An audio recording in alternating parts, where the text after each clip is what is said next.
My family owns a small vacation cabin hidden deep in the snowy mountains of Colorado.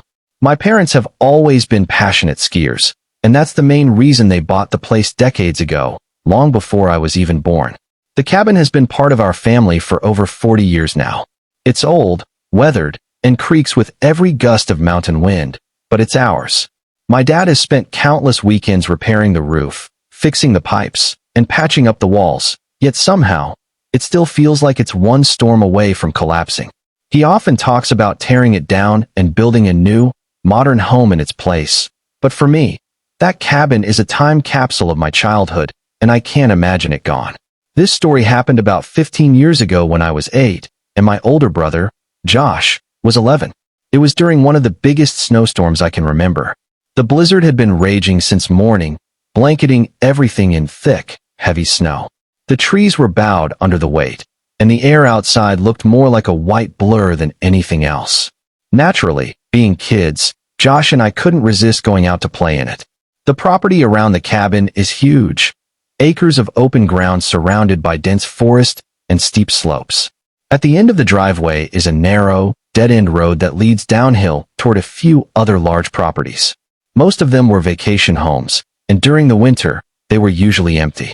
That made it the perfect place for our games, hide and seek, snowball fights, or anything else we could dream up.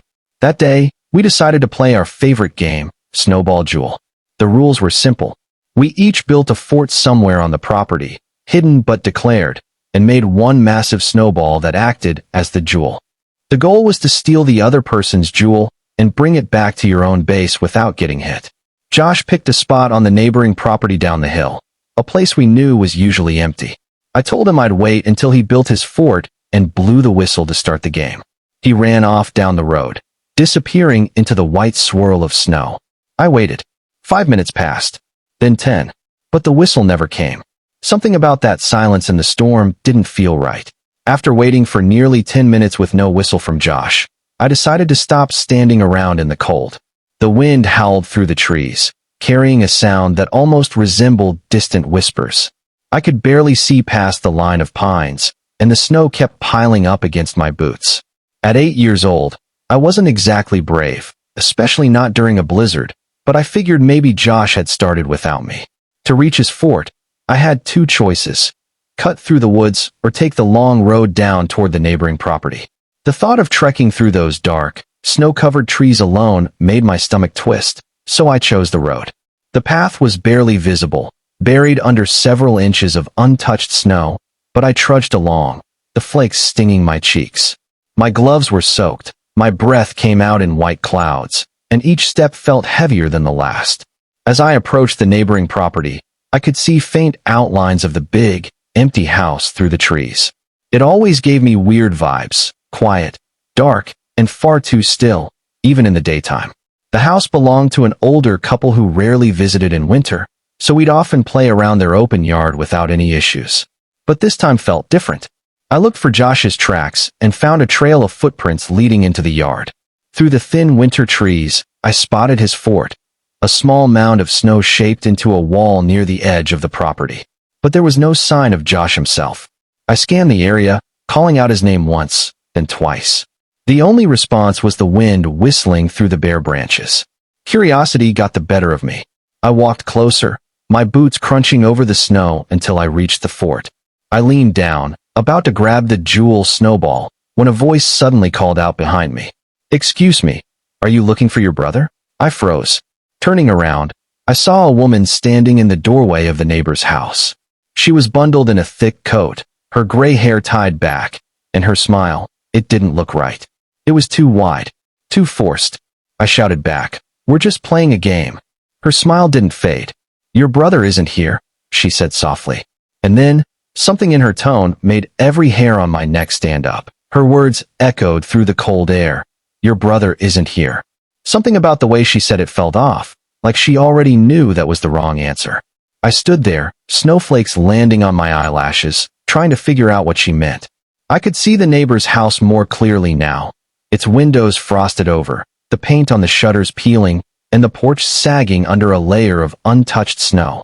Still confused, I started walking toward her, each step slow and careful.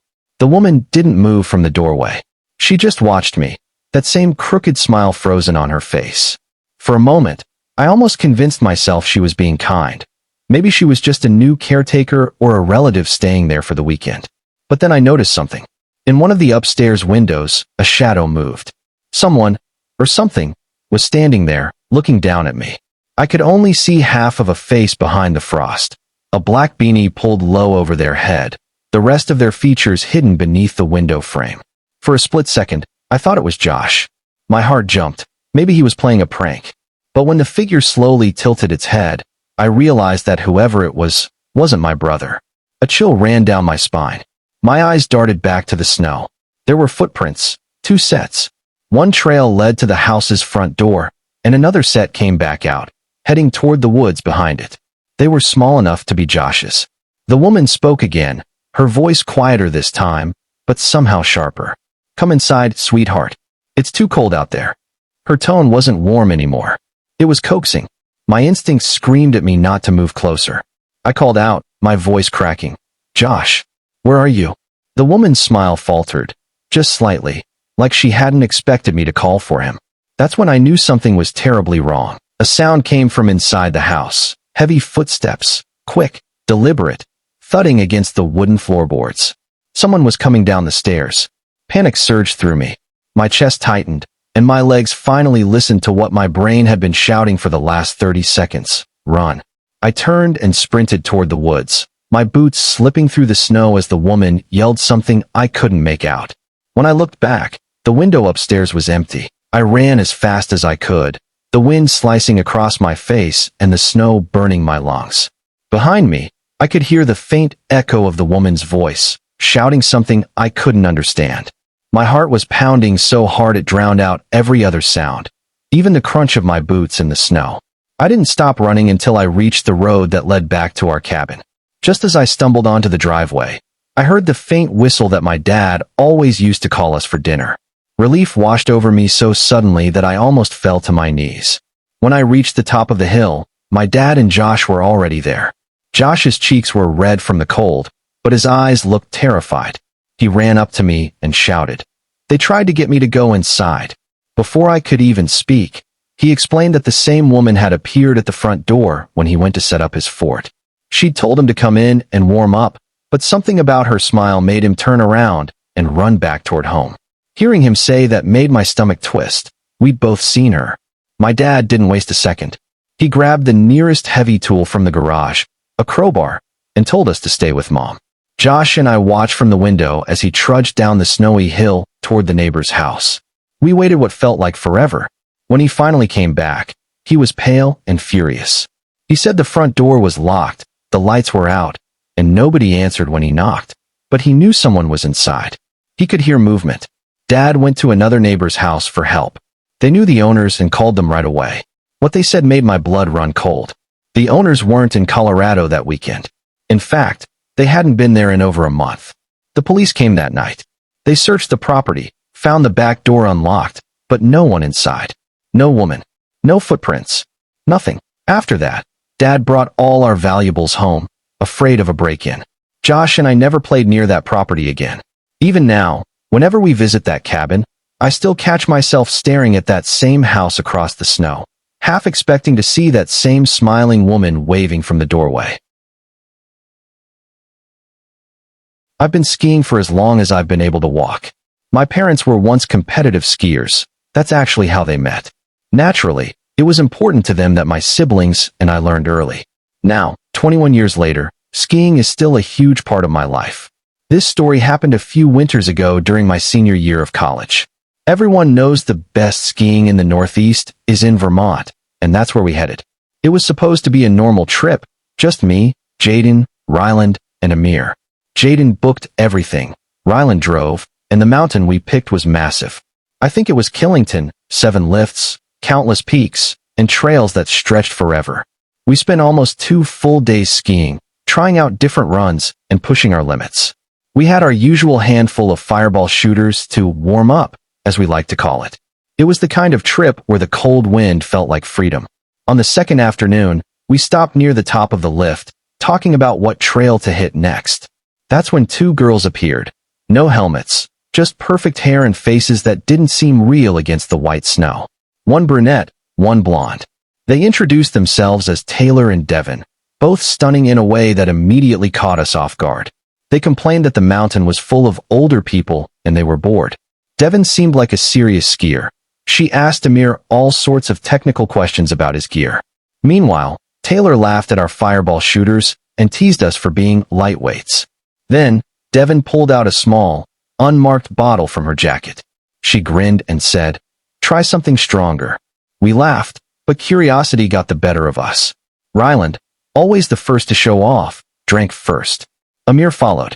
I took a small sip, just enough to be polite, though something about the situation made my stomach twist. They were gorgeous, sure, but I couldn't shake the feeling that something about them didn't fit, like their smiles were rehearsed. Still, it was hard to question anything when the snow was falling gently, and the world seemed perfect. The afternoon sun was starting to dip behind the mountain when Devin suddenly asked, "Have you guys ever tried the Devil's Forest Trail?" None of us recognized the name. Ryland glanced at Amir and shrugged. "Never heard of it." Devin smiled like she knew something we didn't. "It's a glade trail. Kind of hidden. Only opens for locals who know where to find it. Glade trails, the ones that cut through the woods, were our favorites. Tight turns, narrow paths, trees whipping by on both sides. Dangerous, but thrilling. So when she mentioned it, we were instantly interested." Taylor motioned toward a narrow path that veered away from the main slope. "It's not far," she said. "You just have to hike a bit uphill." That part threw me. Ski trails always start from the top. You never walk uphill to reach one. Jaden must have thought the same thing, because he gave me a look, the kind that says something's off. But Amir and Ryland were already clipping off their skis and trudging after the girls. The air was still, and the snow beneath our boots crunched with every step. The further we went, the quieter it got. No other voices, no lift noise, just the hiss of wind weaving through the trees. After about 10 minutes, the ground leveled out. Devin pointed ahead. "There. That's where it starts." Jaden whispered to me, "This doesn't feel right. We shouldn't even be up here." I agreed, but before either of us could say anything, Taylor laughed and offered us the bottle again. "Drink up, boys. You'll need it for the Devil's Run." Amir and Ryland didn't hesitate. Devin leaned toward Jaden, smiling sweetly. "Just one sip," she coaxed. He hesitated, then gave in. I took the bottle last, but didn't actually drink. I only pretended to. My gut screamed at me not to. I noticed neither girl drank this time either. They just watched us. As Devin tucked the bottle away, Jaden muttered, "We've got, what, 30 minutes till the lifts close." Taylor waved a gloved hand dismissively. "Don't worry, it connects back down. You'll make it." But her grin lingered too long. And for the first time all trip, the snow didn't feel peaceful anymore. It felt like silence before a storm. Taylor and Devin exchanged a quick look before taking off toward the slope, shouting back, "Try to keep up, boys." Their laughter echoed through the trees, fading into the cold air. Amir and Ryland didn't hesitate. They bolted after them, snow spraying beneath their skis. Jaden and I stood there for a moment, unsure what to do. I sighed and said, "If they get lost, it's on us." We clipped in and followed. The forest swallowed us fast. The trail was steep, narrow, and full of sharp turns. I weaved through the trees, the sound of my skis crunching through untouched powder echoing in my ears. It felt wrong. There were no other tracks, no trail markers, nothing but endless white and shadows. When I finally reached the bottom, I saw the others standing in a small clearing, surrounded by dense trees on every side. No ski lift, no other slopes, just forest. Ryland laughed nervously. "Guess we're lost." Devin smiled, brushing snow from her coat. "Relax. The lift's just over that ridge. We'll take you there in a sec."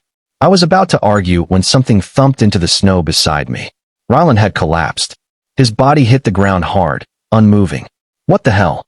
I shouted, ripping off my skis and kneeling beside him.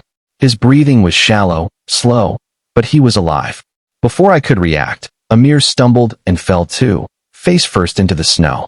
Jaden spun toward the girls. "What did you give us?" Their faces went blank. No shock, no guilt, just cold stillness. Devin's lips curved into something that wasn't quite a smile. "Maybe they couldn't handle their drink," she said flatly. Jaden took a step forward, pointing at her. "You drugged us." He didn't get another word out before his legs gave way, and he crumpled next to Ryland. My heart slammed in my chest. I could feel it, the dizziness, the spinning, my limbs going numb. I tried to stay upright, tried to keep my eyes open. The girls just stood there watching. Taylor leaned close to Devin and whispered something I couldn't make out. Then, clear as ice, Devin said, "He didn't drink enough." I fought to stay conscious, but my body was shutting down. The last thing I saw before collapsing into the snow was their silhouettes walking toward my friends and unclipping their skis. When I came to, the world was a blur of white and gray. My body was half buried in snow, my limbs stiff, my head pounding. For a moment, I couldn't remember where I was, or why my mouth tasted like metal. Then it hit me. The girls, the drinks, my friends collapsing one by one. I tried to move, but couldn't feel my fingers. My gloves were gone. My skis too. The wind had picked up, screaming through the trees like something alive. I rolled onto my side and saw tracks. Deep, uneven footprints leading away from the clearing. Not ski tracks. Bare feet. Jaden. My voice cracked in the cold. No answer. I forced myself up, legs shaking, and staggered toward where I last saw the others. The clearing was empty now, just blood on the snow. Not much, just enough to tell me something had been dragged. My stomach twisted. I followed the trail through the woods, every step sinking deep into the drifts. The tracks twisted between trees, disappearing and reappearing as the wind blew snow across them. Then I saw it, a cabin. Small, wooden, half-rotten. A faint orange light flickered from inside. I crept to the window and looked in. My heart almost stopped. Ryland was lying on a table, unmoving, his jacket gone. Devin was standing over him with a knife, a long, old hunting blade. She was humming softly. Taylor sat by the fire, staring at something in her hands. I leaned closer. It was Amir's ski pass. Then Devin looked up, straight at me. I froze. For a second, I thought maybe she couldn't see through the glass. Then her lips curled into that same smile. She mouthed something. "Come in." I ran. I don't even remember the direction. Just snow, branches slapping my face, the roar of wind in my ears. My legs felt like lead, my lungs burned. I didn't stop until I saw the faint lights of the lodge. When I burst inside, screaming for help, people stared. I must have looked insane. The police were called. Search teams went out. They found the clearing the next morning, but no cabin. No tracks. No girls. Just 4 sets of ski passes frozen in the snow, lined up perfectly in a row. Every winter, my friends, Kyle, Ricky, and I, have this odd little ritual. We drive a few towns over to a frozen lake and walk across its surface in the middle of the night. It's not a party or some big event. Just something we do for the peace and the thrill. There's something hypnotic about the silence out there. The sound of your boots crunching in the snow, the still air, the moonlight glowing off the ice. It feels otherworldly, like standing inside a dream. People might call it dumb or risky, but for us, it's tradition. We never tell anyone where we're going. It's like our secret place. When you're standing on that frozen sheet surrounded by nothing but snow and the sound of your breath, it feels like you own the night. Sometimes we take photos, the kind that look like horror movie stills, just to remember it. But this last trip, it's not one any of us will ever forget. It happened just 4 months ago. It was snowing hard that night, which made the whole world feel muted. Every sound, from the crunch of our steps to the soft fall of flakes, was swallowed up by the quiet. Temperatures had been below freezing for weeks, so we were confident the lake was completely frozen over. The sky had a pale glow from the moonlight reflecting off the snow, and even though it was long past midnight, it wasn't dark at all. Everything shimmered in shades of silver and gray. Kyle was driving that night. His old pickup was perfect for snowy roads. Ricky and I sat in the back, wrapped in layers, trading jokes to stay awake. None of us talked much once we parked. The silence outside the truck was thick, almost heavy. The kind that makes you whisper without realizing why. We walked through the thin patch of woods toward the lake. It wasn't a dense forest, just scattered trees, but they were enough to make us feel like we were stepping into another world. When we reached the edge, the lake stretched out before us like a sheet of black glass under the moonlight. Kyle grinned, picked up a rock, and tossed it onto the ice. It bounced. Solid. We took that as a sign. The night had just begun. We stepped out onto the lake, laughing like idiots as our boots crunched against the frozen surface. Each step echoed softly across the wide open space. The air was still, almost too still, and the only sound besides our muffled laughter was the faint hiss of snow brushing against the ice. We didn't go too far, maybe 100 feet or so from the edge, just far enough that it felt like we were standing in the middle of nothing. Ricky lit another cigarette, his breath mixing with the smoke as he joked about how quiet it was. "Feels like the world ended," he said with a smirk. I laughed, but part of me agreed. The silence out there was eerie, peaceful, but unnaturally so. The kind of silence that makes you feel like something is watching. Then Kyle suddenly froze mid-step.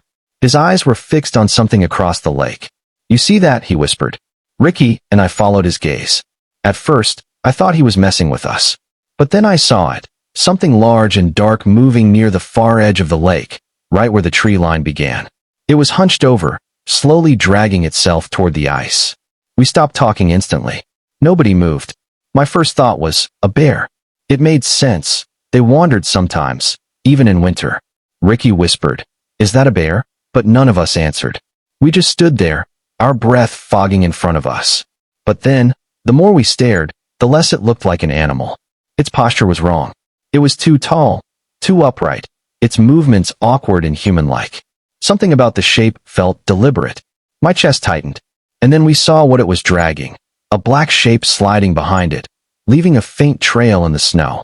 "What the hell is that?" Kyle muttered. His voice was shaky now. The thing reached the edge of the ice and stopped. For a moment, it just stood there, hunched and still. Then it straightened up completely, and I realized it wasn't a bear at all. It was a person, a man, wearing what looked like a full-body bear suit. The fur glistened under the moonlight, and the mask covered his entire face. Ricky whispered, "What the hell?" None of us breathed. The man turned his head slowly, toward us. The moment his head turned toward us, something inside me locked up. I didn't breathe, didn't move. I just stared. The moonlight hit his face, or rather, the mask, and it looked wrong. Too realistic, too detailed. The fur glistened like wet hair, and the hollow eyes of the bear head reflected faint silver glints from the moon. For a few seconds, nobody said a word. The man stood there at the edge of the lake, completely still. Then, he started to move again, not toward the trees this time, but onto the ice. Step by step, slow and deliberate, dragging that black bag behind him. I felt my stomach twist. "We should go," I whispered, but Kyle didn't answer. He was frozen, his eyes wide. Ricky muttered, "He's coming this way," his cigarette trembling between his fingers. The man stopped halfway across the ice, crouched down, and reached into the bag. I couldn't make out what he pulled out, but it looked small, maybe a rock. Then he raised his arm and slammed it down. The sound was muffled by the snow, but we could feel it vibrate through the ice beneath our boots. Over and over, he pounded the ice, trying to break it. "Oh my God," Ricky hissed. "He's trying to sink it." "What's in the bag?" I asked, though I already knew none of us wanted the answer. My breath came out shaky, turning to mist in the frigid air. He stopped hammering and looked up, straight at us again. Even from that far away, I felt it. That focus, that awareness. "Kyle," I said, my voice trembling. "Let's go." Kyle finally moved, whispering, Yeah, let's get the hell out of here." He turned, and we started backing away, trying not to make a sound. Each crunch of snow beneath our boots felt deafening. Then, crack. The sound wasn't loud, but it was sharp enough to make us all flinch. The man snapped his head in our direction again, tilting it slightly. I grabbed Ricky's arm. "Run." We turned and sprinted toward the tree line, the sound of our feet slapping against the frozen surface echoing behind us. My lungs burned from the cold. And then, from behind us, a voice. A man's voice, loud and distorted by the still air. "Hey." We didn't look back. Not once. We didn't stop running until the woods swallowed us completely. The trees blurred around us as we crashed through the undergrowth, hearts hammering, lungs aching. My flashlight beam jerked wildly, cutting through the dark in frantic bursts. When we finally stopped, I bent over, gasping for air. "What the hell was that?" Ricky wheezed, his voice cracking. Kyle didn't answer. He was staring back toward the lake, trying to listen. There was nothing but the sound of the wind moving through the pines. For a moment, it almost felt safe again. "Maybe he didn't follow us," I said, though I didn't believe it. My words came out thin and shaky. We stood there, the silence stretching, until a faint sound drifted through the trees, slow, deliberate crunching on snow. Getting closer. Ricky raised his flashlight, pointing it toward the sound. The beam caught movement between the trees, a tall shape moving steadily toward us. The bare mask gleamed in the light. "Run!" Kyle shouted, and we bolted again. I could hear branches snapping behind us, heavy footsteps gaining ground. I didn't dare look back. Suddenly, Kyle tripped and went sprawling into the snow. Ricky and I spun around to help, but before we could, something dark and massive crashed through the branches behind him. The figure loomed, breathing in ragged, animalistic gasps. "Get up, Kyle!" I screamed, grabbing his arm. He stumbled to his feet, and the three of us tore through the woods until the frozen lake came back into view. We broke through the tree line and skidded onto the ice, desperate to reach the other side. The figure followed, dragging that black bag again, the sound scraping across the frozen surface. Then, suddenly, crack. The ice beneath him split open. The man stopped, looked down, and before any of us could react, the surface gave way. He plunged through with a deep, echoing splash.